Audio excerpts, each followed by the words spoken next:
Basically جو ہمارا social justice system ہے، ایک ہمارا گورنمنٹ کا ہے، دوسرا ہمارا ٹرائبل ہے. ہاں، as far as disputes are concerned, دو طرح کے ڈسپیوٹ ہوتے ہیں. ایک کرمنل جو ایکٹیویٹیز ہوتی ہیں وہ کوئی ہیپننگ ہو جاتی ہے، اور دوسرا جو سوشل ڈسپیوٹس ہیں. جو ہمارا سوشل ٹرائبل سسٹم ہے، وہ جو ہمارے سوشل ڈسپیوٹس ہیں اس میں ویری مچ افیکٹو، 100% وہ بہت افیکٹو ہے. اور جو ہمارے قبائلی نظام ہے. قبائلی نظام ہے. اور جو ہمارے جو کرمنل کیسز ہوتے ہیں، چوری ہو گئی، ڈکیتی ہو گئی، اس میں ہمارا ایک بہت خوبصورت نظام ہے کہ جو ہمارے جتنے ٹرائبل ایلڈرز ہیں، سردار صاحب بیٹھے ہیں، ان میں یونینیمسلی ایک ڈیسیجن ہو گیا ہے کہ چور کے لیے کوئی سفارش نہیں ہے، چور کے لیے کوئی پیروی نہیں کرے گا، کوئی فیصلہ نہیں ہے. تو وہ کرمنل جسٹس کے تھرو ہم ڈسپینس آف کرتے ہیں اس کو. باقی جو جتنے ہمارے سوشل ڈسپیوٹس ہیں، زمین کے مسئلے ہیں، کوئی اور ایشو ہو جاتا ہے، کوئی قتل ہو جاتا ہے، ٹرائبل وہ ہو جاتا ہے، وہ ہمارا جرگہ بیٹھ جاتا ہے، اس کے بڑے بڑے فیصلے ہو جاتے ہیں. تو جیسے آپ نے کہا کہ ایک دفعہ جب سزا ہو جاتی ہے اس کے بعد بھی اس کو وہ کرتے ہیں، تو یہ اس پہ بھی ایک ٹرائبل ہمارے ایک وہ سسٹم ہے کہ ایک اس کو سزا پوری کر کے آیا حکومت کی طرف سے، اور اس کو مطلب پھر بھی اس پر اسالٹ کیا، اس کو نقصان پہنچایا گیا ہے.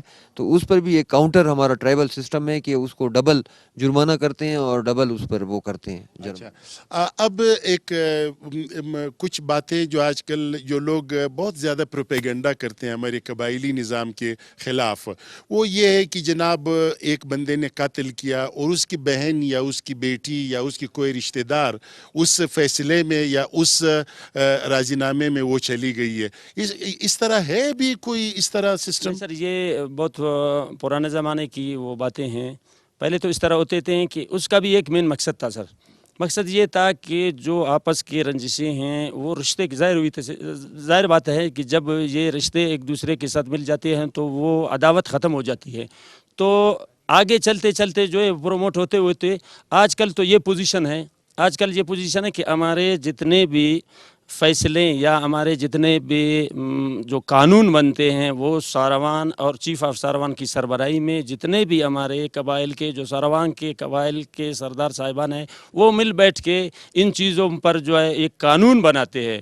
تو ابھی تو یہ سسٹم بالکل ہی ختم ہو گیا کہ یہ پہلے تو جو غلط حرکات کی وجہ سے اس طرح کی بھی کوئی ہوتے تھے کہ کسی کے گھر میں جھانکنا، یہ کرنا وہ کرنا، دوسرے اس پہ بھی جو ہے دوسرے کی لڑکی کو دینا، یا خون کے حوالے سے جو ہے خون بہا کے حوالے سے کسی دوسری لڑکی کو آج کل یہ دونوں سسٹم بالکل ماشاءاللہ، یہ اچھی بات ہے. اب ہم ذرا خوشی کی طرف آتے ہیں. یہاں پہ شادیاں کس طرح ہوتی ہے؟ شادیاں بہت پرانی روایت ہے ہم لوگوں کا. ولور ہے، لب ہے؟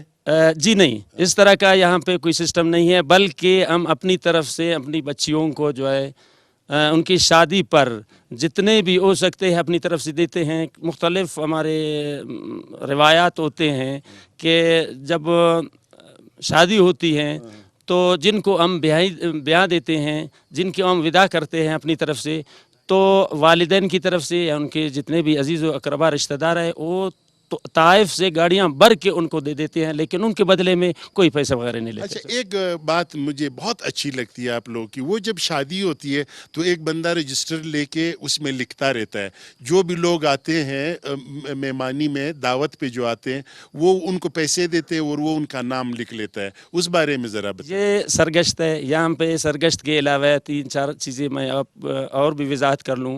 جیسے ہم لوگوں کے غمی کے حوالے سے ہوتے ہیں کہ جو ہم لوگ کسی کی فاتحہ پہ بیٹھ جاتے ہیں تو وہاں پہ ایک فاتحہ لینے والے تو ظاہر کاروباری لوگ ہوں گے، ان کے بھی گھر بال بچے ہوں گے، ان کے گھر کے اخراجات ہوں گے، تو ایک طرف سے جو ہے ہم لوگ فاتحہ بھی پڑھتے ہیں اور ساتھ اس کو کچھ پیسے دے کے پڑس کے نام سے، تاکہ ان کا جو ہے سسٹم بھی چلتا رہے. رہی بات ابھی آپ جہاں پہ آگے شادی میں سب سے پہلی بات تو یہ ہے کہ ایک بچار ہوتا ہے جسے ہم بچار کہتے ہیں. جب شادی کے تاریخ طے ہوتا ہے تو آپ کے جتنے رشتہ دار، عزیز و اقارب یا آپ کے جاننے والے دوست ہوتے ہیں تو وہ بچار کے طور پر کوئی آپ کو بکری دیتا ہے، کوئی پیسے دیتا ہے، کوئی آٹے کا جو ہے بوری لے کر دیتا ہے، کوئی چینی لے کر دیتا ہے. تو اس طرح وہ شادی کا سسٹم بن جاتا ہے.